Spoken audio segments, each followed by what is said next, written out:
Guys let's start. तो आज इस सेशन में हम बात करने वाले हैं थर्मल एक्सपेंशन की। नाउ थर्मल एक्सपेंशन काफ़ी छोटा सा टॉपिक है, बहुत ज़्यादा इसमें लंबी चौड़ी कहानी है नहीं।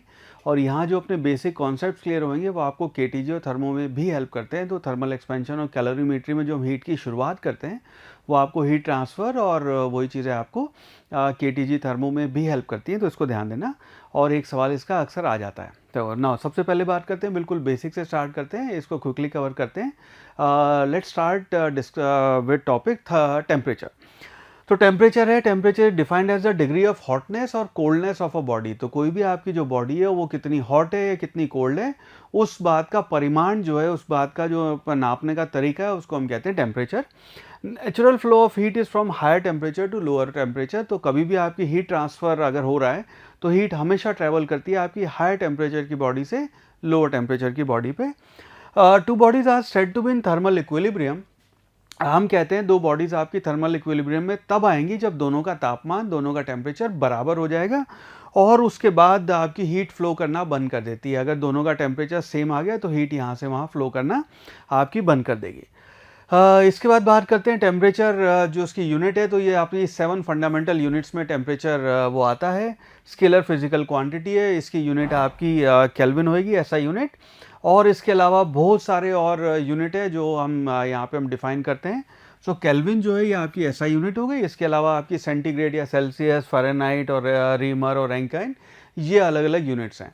सबसे ज़्यादा पॉपुलर जिसमें आप दोनों आपको ज़रूरत पड़ेगी वो इन दोनों की ज़रूरत है, जहाँ पे सेंटीग्रेड और केल्विन के बीच में कन्वर्जन अपने को आना चाहिए। अगर इन सब की एक साथ बात करें तो ये आपका कन्वर्जन का स्केल है, स्क्रीनशॉट लेके रख लें। हार्डली इसकी कभी अपने को ज़रूरत पड़ती है, बट श्योर आना चाहिए आपको। जो अपने को ज़रूरत पड़ेगी वो ये और ये वाला पैरामीटर है। इनको ध्यान रखना कि अगर आपका टेम्परेचर मान लो सेंटीग्रेड में दिया हुआ है 40 डिग्री सेंटीग्रेड, मान लो ये आपका टेम्परेचर है, ठीक है।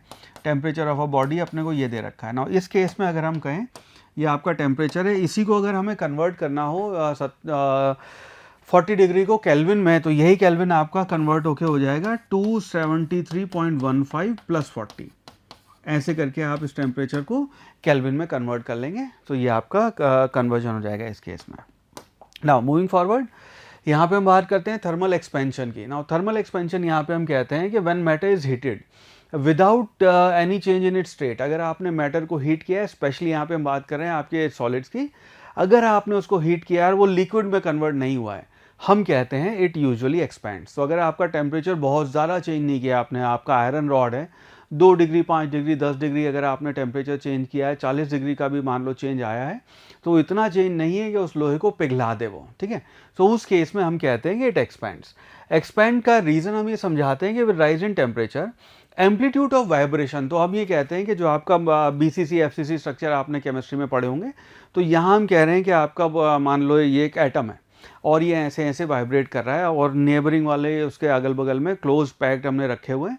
तो टेम्परेचर जब इंक्रीज करता है तो उसका वाइब्रेशन थोड़ा सा बढ़ जाता है। क्लास में मैं इसको ऐसे डेमो देता हूँ कि मान लो एक साथ 10-20 लोग खड़े हैं और सारे ऐसे खड़े हैं। अब अगर टेम्परेचर राइज हुआ तो सबको इतनी जगह चाहिए। If that is the case, तो सबको अगर एक्स्ट्रा जगह चाहिए हल्की सी भी, तो आपका ओवरऑल हर डायमेंशन जो है वो इंक्रीज हो जाएगा, ठीक है। डिस्टेंस बिटवीन, हम ये कहते हैं कि average distance between the atom increases, so the matter as a whole expands. Thermal expansion की हम यहाँ पे बात करें तो हम ये कहते हैं कि thermal expansion is minimum in case of आपका सॉलिड्स है। उस केस में जो एक्सपेंशन देखेंगे, परसेंटेज एक्सपेंशन जो है वो आपका मिनिमम होता है। गैसेज में ये आपका मैक्सिमम होएगा। अगर आपने टेम्परेचर 10 डिग्री सॉलिड का बढ़ाया और वही 10 डिग्री आपने गैसेज का बढ़ाया, तो गैसेज में क्योंकि इंटरमॉलिक्यूलर फोर्सेस बहुत कम है, तो उस वजह से आपका गैसेज में एक्सपेंशन सबसे ज़्यादा होएगा। Right. Solids can expand in 1 dimension, उसको हम लीनियर एक्सपेंशन बोलते हैं। They can expand in 2 dimension, उसको हम सुपरफिशियल या एरियल एक्सपेंशन बोलते हैं। वो एक्सपैंड कर सकते हैं आपके 3 डायमेंशन में, उसको हम वॉल्यूम एक्सपेंशन बोलते हैं।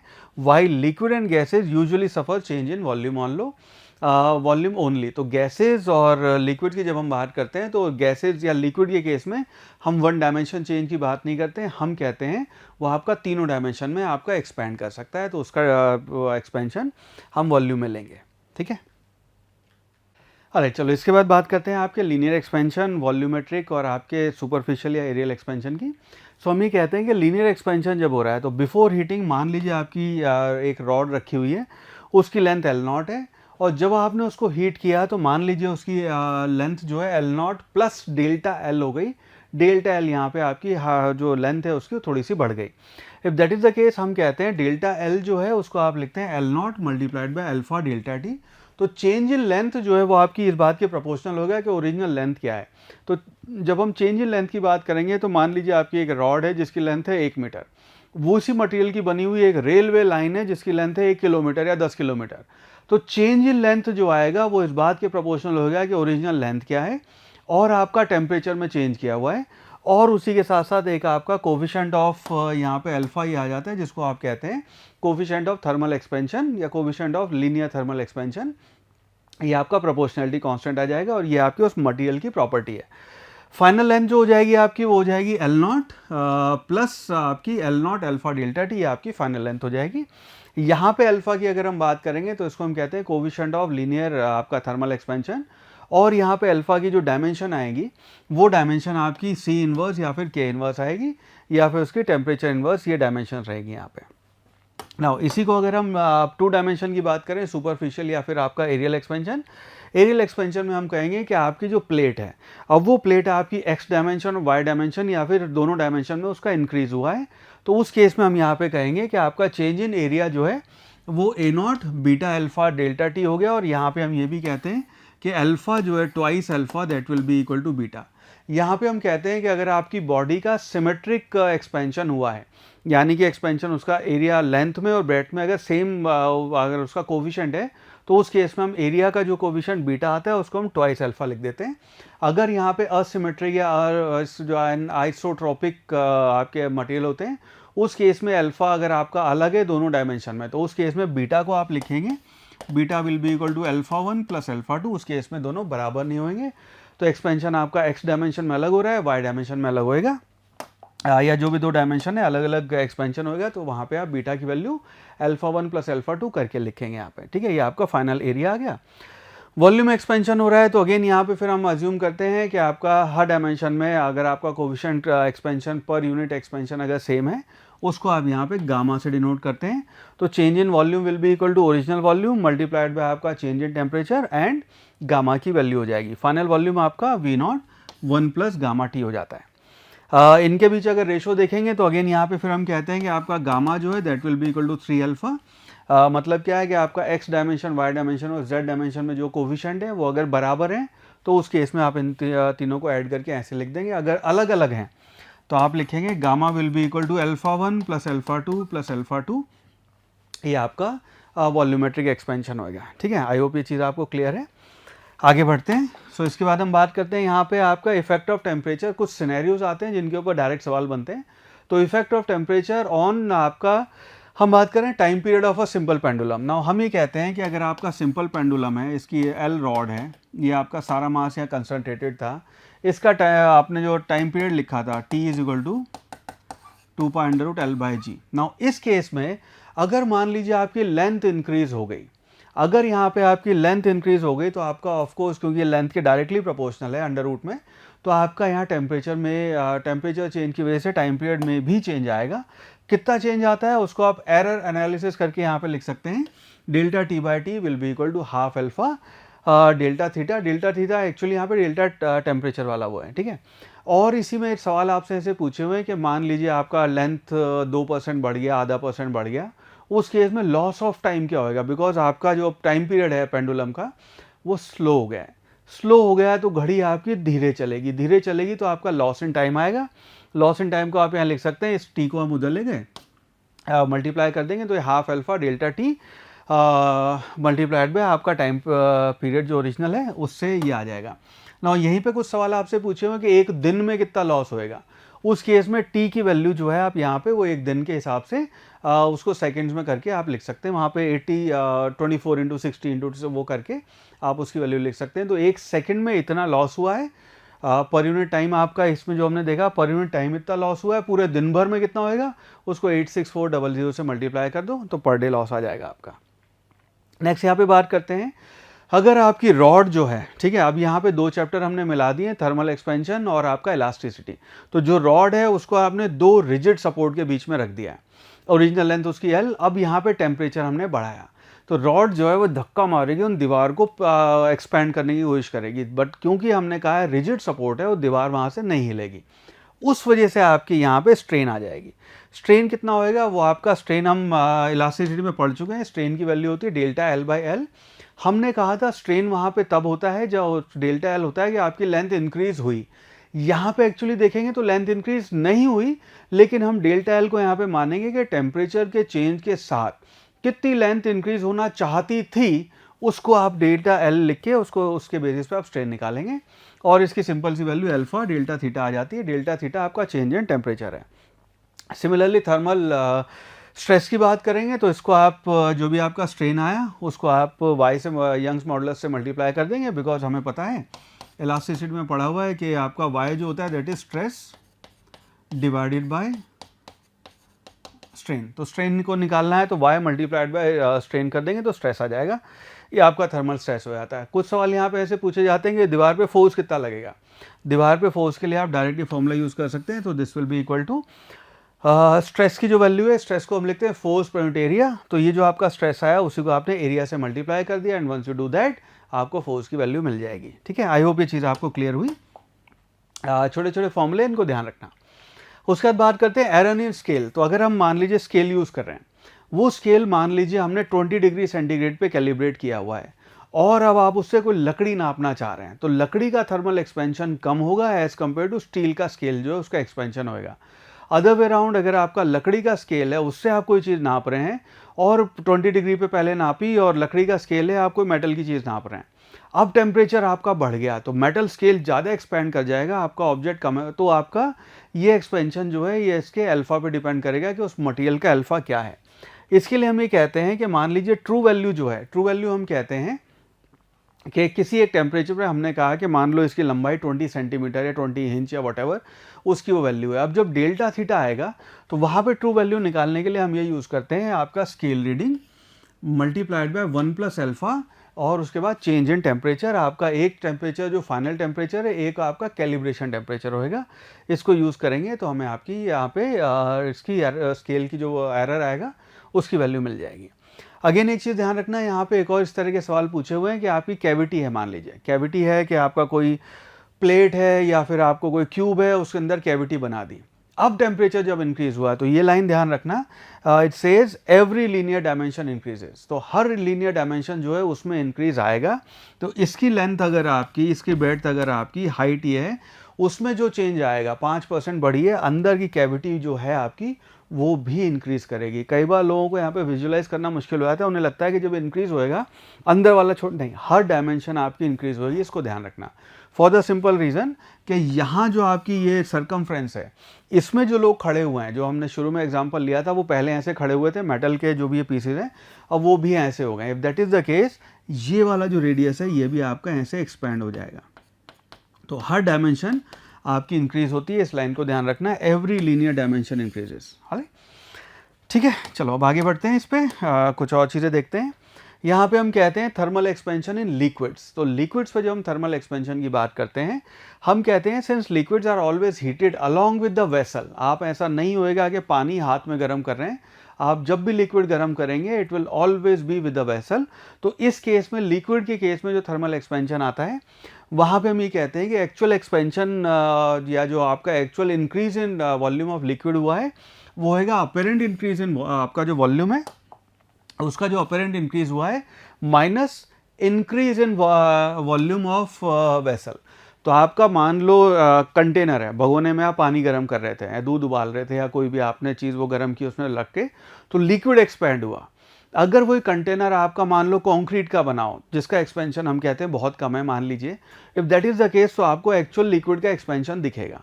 पर इस केस में मान लो लिक्विड आपका एक्सपेंड हुआ 5%, कंटेनर एक्सपेंड हो गया आपका 3%, तो आपको एक्सपेंशन जो है वो सिर्फ 2% महसूस होएगा। This is what we are saying. तो एक्चुअल एक्सपेंशन जो है आपका वो उस पर कंटेनर पे भी डिपेंड करेगा। यहाँ पे हम आपके कोविशेंट यहाँ पे लिक्विड के लिए हम दो डिफाइन करते हैं। पहला हम कहते हैं कोविशेंट ऑफ अपेरेंट एक्सपेंशन, इसको ध्यान रखना, आपके इस पर सवाल पूछे हुए हैं। अपेरेंट एक्सपेंशन होएगा कि apparent expansion in volume divided by initial volume, ये आपका कोविशेंट अपेरेंट एक्सपेंशन का होएगा। दूसरा है coefficient of real expansion. Real expansion होएगा आपका कि real increase in volume of liquid divided by initial volume, ये एक्चुअल रियल एक्सपेंशन है। यहाँ पे सिर्फ और सिर्फ हम लिक्विड की बात कर रहे हैं। इनके बीच में अगर रिश्तेदारी देखेंगे तो हम कहेंगे real will be equal to apparent plus vessel, या फिर apparent will be equal to real minus vessel. तो रियल है आपका जो 5% हम कह रहे हैं कि लिक्विड का एक्सपैंड हुआ है, 3% ही एक्सपैंड हो गया, तो अपेरेंट क्या होगा 5 - 3, हमें लगेगा 2% ही आपका लिक्विड एक्सपैंड हुआ है। ठीक है, तो इस चीज़ को ध्यान रखना, ये आपका थर्मल एक्सपेंशन इन लिक्विड कहलाता है। नाउ इसके बाद हम ये कहते हैं कि जो आपका चेंज इन वॉल्यूम होएगा, वो चेंज इन वॉल्यूम जो हम लिक्विड को लिखेंगे वो होएगा आपका वाई आर, जो रियल एक्सपेंशन है, -3 अल्फा। 3 अल्फा लिखेंगे हम जो आपका कंटेनर का गामा है, ये जो कंटेनर का एक्सपेंशन हुआ है वो इसमें से माइनस करेंगे, वो आपका लिक्विड वॉल्यूम जो लिक्विड का चेंज हुआ है, बिकॉज लिक्विड आपका एक्सपैंड हुआ, कंटेनर भी एक्सपैंड हुआ, तो इस केस में आप लिक्विड का एक्सपेंशन माइनस करेंगे कंटेनर का एक्सपेंशन। नाउ इस केस में एक चीज़ ध्यान रखना, अगर आपका कंटेनर ज़्यादा एक्सपैंड हो गया, मेटालिक वो था, उसका अल्फा या उसका गामा जो है लिक्विड से ज़्यादा है, तो इट इज़ पॉसिबल कि आप उसको टेम्परेचर राइज करें और लिक्विड का लेवल नीचे गिर जाए, तो डेल्टा वी की वैल्यू नेगेटिव भी आ सकती है। अगर ये ज़्यादा है इससे तो आपकी वैल्यू डेल्टा वी की नेगेटिव आ जाएगी, लेकिन अगर आपका लिक्विड ज़्यादा एक्सपैंड हो रहा है, कंटेनर कम एक्सपैंड हुआ, तो वैल्यू आपकी पॉजिटिव आएगी। ठीक है, एक और चीज़ यहाँ पे बात करते हैं, इसको ध्यान देना, जिसको हम कहते हैं चेंज इन डेंसिटी। डेंसिटी है क्योंकि आपका लिक्विड का एक्सपेंशन है, और हम रियल एक्सपेंशन की बात कर रहे हैं, तो यहाँ पे आपका क्योंकि लिक्विड जो है वो एक्सपैंड हुआ है, तो हम डेंसिटी को लिखते हैं, डेंसिटी को हम लिखते हैं मास डिवाइडेड बाय वॉल्यूम। इस केस में वॉल्यूम आपका बड़ा है, तो इसको आप लिखोगे density will be equal to जो आपका मास है डिवाइडेड बाय वी 1 प्लस आपका गामा डेल्टा टी। अब उस केस में क्योंकि अगर हम ये कहते हैं कि delta T multiplied by gamma, इसकी अगर वैल्यू छोटी है तो इसको हम ऊपर ले जाके बायनॉमियल एक्सपेंशन लिख देते हैं, तो इसको हम लिखते हैं ये आपका आएगा density initial multiplied by 1 minus gamma delta T, यानी कि आपकी डेंसिटी कम हो जाएगी, वॉल्यूम एक्सपैंड होएगा, मास उतना ही है। और इस केस में हम ये नहीं कह रहे हैं कि आपका जैसे चाय उबालते हैं, पानी उबालते हैं तो लिक्विड आपका उड़ गया है, हम यहाँ पे उड़ने वाली चीज़ इग्नोर करते हैं, तो उस केस में आपकी डेंसिटी यहाँ पे कम हो जाती है, इस चीज़ को ध्यान रखना। नाउ अगला सवाल यहाँ सॉल्व करते हैं। Question says 2 holes of unequal diameter D1 and D2, ये आपका 2 holes of unequal diameter D1 D2 are cut in the metal sheet. आपने मेटल शीट है उसके अंदर 2 गोले काट दिए, दोनों का अलग अलग डायमीटर है। इफ़ शीट इज़ हीटेड, इसके बाद हमने यहाँ पे टेम्परेचर राइज किया है, इसको हमने हीट किया है। सवाल है both D1 D2 will decrease, both D1 D2 will increase, D1 increase D2 decrease, या फिर D1 इंक्रीज और D1 डिक्रीज और D2 इंक्रीज, इनमें से क्या होगा? आपको यहाँ पे बस ये ध्यान रखना है कि एवरी लीनियर डायमेंशन इंक्रीजेज, हर लीनियर डायमेंशन जो होती है उसमें आपका इंक्रीज आपको देखने को मिलेगा। इसका मतलब यह है कि both D1 and D2 they will increase, दोनों की वैल्यू में चेंज आएगा, दोनों आपके डायमेंशन यहाँ पे इंक्रीज हो जाएंगे। सिमिलरली आपकी शीट की जो लेंथ और ब्रेड्थ है वो भी इंक्रीज होगी, यहाँ पे एवरी लीनियर डायमेंशन इंक्रीजेज, इस चीज़ को ध्यान रखना। चलो अगला सवाल सॉल्व करते हैं। 2019 में आपसे नीट के एग्जाम में सवाल पूछा गया। Question says copper rod of length उसकी हम अपने को दे रखी 88 centimetre and aluminium rod of unknown length, aluminium rod है उसकी लेंथ अपने को नहीं दी है, have their increase in length independent of increase in temperature. दोनों की आपकी लेंथ में जो इंक्रीज होता है टेम्परेचर राइज के साथ, वो एक दूसरे को नेगेट कर देता है। अगर हमें अब ये बताना है कि लेंथ ऑफ एल्यूमिनियम रॉड क्या होगी, और हमें दिया हुआ है कि आपका अल्फा CU जो है कॉपर का वो इतना है और अल्फा एल्यूमिनियम का आपका इतना है। हमारे ऑप्शन है 68 सेंटीमीटर 13.9, 113.9 या फिर 6.8 या फिर 88। नाउ सिनेरियो अपना ये है कि अगर आपका चेंज इन लेंथ की हम बात कर रहे हैं, तो चेंज इन लेंथ हम कहेंगे कि delta L of CU is equal to delta L of AL। तो आपका एक का लेंथ में जो चेंज है वो दूसरे के लेंथ के चेंज के बराबर है। इसको यहाँ पे डेल्टा L की जो वैल्यू लिखेंगे उसको आप लिखोगे L0, इसको LC लिख लेते हैं, multiplied by alpha delta T, alpha आपका CU का will be equal to L आपकी एल्यूमिनियम की LA लिख लेते हैं, multiplied by alpha aluminium multiplied by delta T। Now इस केस में दोनों का टेम्परेचर चेंज सेम है, तो ये डेल्टा T की हम सुपारी दे सकते हैं, ये आपका उड़ जाएगा। और हमें LA की वैल्यू बतानी है, इसका मतलब ये होगा दिस इम्प्लाइज LA जो है उसकी वैल्यू हो जाएगी आपकी alpha CU divided by alpha जो आपका AL multiplied by length of copper की जो वैल्यू दे रखी है यहाँ पे, ठीक है। तो इसकी वैल्यू हम डाल देते हैं अल्फ़ा CO। अल्फ़ा CO दिया हुआ है अपने को 1.7 मल्टीप्लाइड बाय 10⁻⁻5 डिवाइडेड बाय आपका अल्फ़ा AL दिया हुआ है अपने को 2.2 multiplied by 10⁻⁻5 multiplied by length of copper की वायर, वो अपने को दिया 88 सेंटीमीटर। ना यहाँ पे सेंटीमीटर ही रखेंगे, फाइनल आंसर भी आपका सेंटीमीटर में ही आएगा। सो इसको जब हम सॉल्व करेंगे तो इससे जब हम इसे कैंसिल करेंगे तो ये 2.2 से 88 करके आपका 40 बचेगा। सो ये हो गया 1.7 मल्टीप्लाइड बाय 40 और 10⁻5 आपका कैंसिल हो जाएगा। इसको 4 से मल्टीप्लाई करेंगे तो 6.8 आएगा और 0 लगाएंगे तो 68 हो जाएगा। दैट मीन्स आपकी लेंथ 68 सेंटीमीटर हो जाएगी। हेंस आपका option number A 68 centimetre is the right answer. Right, अगला फिर सवाल सॉल्व करते हैं। नीट के एग्जाम में पूछा सवाल है आपसे 2016 में। Question says coefficient of linear expansion of brass and steel rod, वो हमें दिया हुआ है अल्फा 1 और अल्फा 2। तो ब्रास का अल्फा 1 और स्टील का अल्फा 2 दिया हुआ है। Length of brass and steel rods are L1 and L2, उनकी लेंथ आपको L1 L2 दी हुई है respectively. If L2 minus L1 is maintained same at all temperatures, L1 और L2 की जो डिफरेंस है वो मेंटेन सेम किया हुआ है, which of the following relation hold good. यानी कि आपने L1 माइनस L2 अगर वो देखेंगे तो वो जो टर्म है आपकी टेम्परेचर के साथ इंडिपेंडेंट है, ठीक है। तो इसका मतलब ये होगा कि L2 जो है आपका L2 है स्टील रॉड, तो L2 को आप लिख सकते हैं this will be equal to original L02, उसकी लेंथ L2 है, माइनस इसको आप लिख सकते हैं 1 प्लस अल्फ़ा 2 डेल्टा टी, और आपका L1 जो उसका आप लिख सकते हैं L01 1 plus alpha 1 delta T. Right, अब जब इन दोनों को आप माइनस कर रहे हैं वो आपका टेम्परेचर के इंडिपेंडेंट है। इसका मतलब ये है कि जो लेंथ में चेंज आ रहा है इन दोनों का, वो आपका दोनों का लेंथ में चेंज जो आएगा वो दोनों का बराबर होना चाहिए। इसका मतलब ये है कि आपका हम ये कह सकते हैं कि L2 multiplied by alpha 2 delta T will be equal to L1 alpha 1 delta T, और टेम्परेचर चेंज क्योंकि सेम है तो हम यहाँ पे कह सकते हैं कि L1 alpha 1 will be equal to L2 alpha 2। ये वैल्यू आपकी ट्रू होनी चाहिए, तभी ये पॉसिबल है कि जितनी ये एक्सपैंड हुई उन दोनों का जो डिफरेंस आएगा वो सेम रहेगा। बेस्ड ऑन दिस हम कह सकते हैं कि आपका option number B would be the right answer. Next question.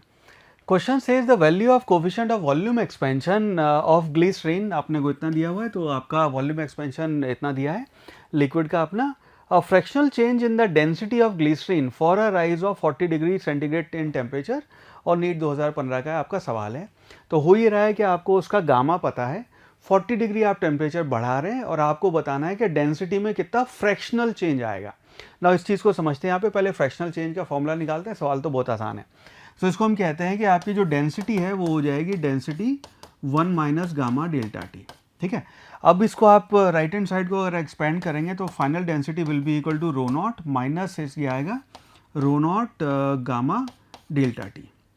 Right, इसको अगर आप इधर लेके आएंगे तो ये हो गया रो नॉट आपकी फाइनल उसमें माइनस होगी, this will be equal to rho not gamma delta T. Now fractional change का मतलब ये है कि ओरिजिनल में और फाइनल में क्या डिफरेंस है। तो फ्रैक्शनल चेंज का मतलब है delta gamma divided by rho not, और ये हो जाएगा अगर रो नॉट से इसे डिवाइड कर दें this will be equal to rho minus rho not divided by rho not will be equal to, ये आएगा value minus gamma delta T. No minus यहाँ पे इसलिए आ रहा है बिकॉज हमें पता है डेंसिटी की वैल्यू कम हो जाएगी, हमें इसका मैग्नीट्यूड बताना है तो हम इसका मैग्नीट्यूड लेंगे। फाइनल आंसर आपका गामा और डेल्टा टी को मल्टीप्लाई करना है, सिंपल सी बात है। तो यहाँ पे जो आपकी फ्रैक्शनल चेंज आएगा that will be equal to gamma multiplied by delta T. Gamma दिया हुआ है 5 multiplied by 10⁻⁻4 multiplied by change in temperature जो है उसकी वैल्यू आपकी 40 हो गई। इसको जो आप मल्टीप्लाई करेंगे ये आएगा 200 मल्टीप्लाइड बाय 10⁻⁻4। चार आंसर जो है 10 की पावर में ना देख के डेसिमल में दिए हुए हैं, तो 10 की पावर -4 करेंगे तो उसको जो डिवाइड करेंगे तो 0.0200 ये आपकी वैल्यू बन जाएगी। सो बेस्ड ऑन दिस हम कह सकते हैं कि आपका option number D that would be the right answer. Alright, next question. NEET में 2013 में आपसे सवाल पूछा गया। क्वेश्चन सेज सवाल आपका है कि density of water at 20 degree centigrade is 998 kilogram पर मीटर क्यूब। एट 40 डिग्री इसकी वैल्यू हो जाती है आपकी 40 डिग्री पे 992 किलोग्राम पर मीटर क्यूब। सवाल हमसे पूछा गया है कोफिशिएंट ऑफ वॉल्यूम एक्सपेंशन क्या होएगा। ना सिंपल सवाल है, इसको आप देखेंगे डेंसिटी को हम लिखते हैं is equal to rho not 1 minus gamma delta T, ठीक है। फाइनल डेंसिटी अपने को दे रखी है, इनिशियल डेंसिटी अपने को दे रखी है, गामा की वैल्यू बतानी है, डेल्टा टी अपने को पता है। अगर 20 डिग्री से 40 डिग्री हुआ है टेम्परेचर तो डेल्टा टी आपका 20 डिग्री हो गया। बस एक अननोन वेरिएबल है, बाकी सब वैल्यू दी हुई है। नाउ गामा के लिए अगर हम एक्सप्रेशन लिखेंगे तो इसको आप ऐसे लिख सकते हैं, rho will be equal to rho naught minus rho not gamma delta T. इसको इधर ले आएंगे और इसको उधर ले जाएंगे तो आपका ये बन गया rho not gamma delta T will be equal to rho minus rho naught. इसको रो नॉट से डिवाइड कर देते हैं, divide by rho naught, delta T से भी डिवाइड कर दोगे तो डेल्टा टी, तो फाइनल एक्सप्रेशन गामा हो गया rho minus rho not divided by आपका original density multiplied by delta T. ये आपका एक्सप्रेशन आ गया थर्मल एक्सपेंशन वॉल्यूम का, ठीक है। तो इस केस में बस डेटा रख लेते हैं। सो डेटा अपने को अच्छा, यहाँ पे वैल्यू आपकी नेगेटिव आएगी फॉर द सिंपल रीज़न कि आपको पता है कि रो नॉट की वैल्यू जो है फाइनल वैल्यू कम है, इनिशियल वैल्यू आपकी ज़्यादा थी। सो उसको हम सिर्फ मैग्नीट्यूड अगर देखेंगे तो दिस इम्प्लाइज आपका गामा है that will be equal to rho not, ये बाद में हो गया आपका 992 minus 998 divided by 992 multiplied by 20। बस इसको हमने सॉल्व करना है। सो ऊपर हो गया ये आपका 6 आ गया, बस मैग्नीट्यूड देख रहे हैं हम, ठीक है। तो ये आपका आ गया 992 मल्टीप्लाइड बाय 20। ना इसको एक बार 20 को इससे वो कर लेते हैं तो ऊपर आपका 3 बचेगा, नीचे आपका 10 बचेगा, ये कैंसिल करके। तो इसकी वैल्यू अच्छा यहाँ पे थोड़ी सी क्विक कैलकुलेशन के लिए काम और करते हैं, इसको 993 मान लेते हैं। अभी 992 आपका इससे डिविजिबल नहीं है 3 से, पर इसको 993 अगर आप मान लेंगे तो गामा जो है उसकी वैल्यू हो जाएगी, तो this will be equal to 3 divided by ये आपका बचा 9.93 multiplied by 10 to the power 3, ये वैल्यू बची आपकी, ठीक है। अब इसको 3 से आप डिवाइड करेंगे तो ये वैल्यू आ जाएगी आपकी 1 divided by 3.31 multiplied by 10 to the power 3 आ गया। अब 1 बाय 3.33 आपका 3 होता है, तो इसको आप लिख सकते हैं gamma will be equal to 3 multiplied by 10 to the power -4, ये वैल्यू हो जाएगी। हेंस आपका option number A 3 × 10 to the power -4 that would be the right answer.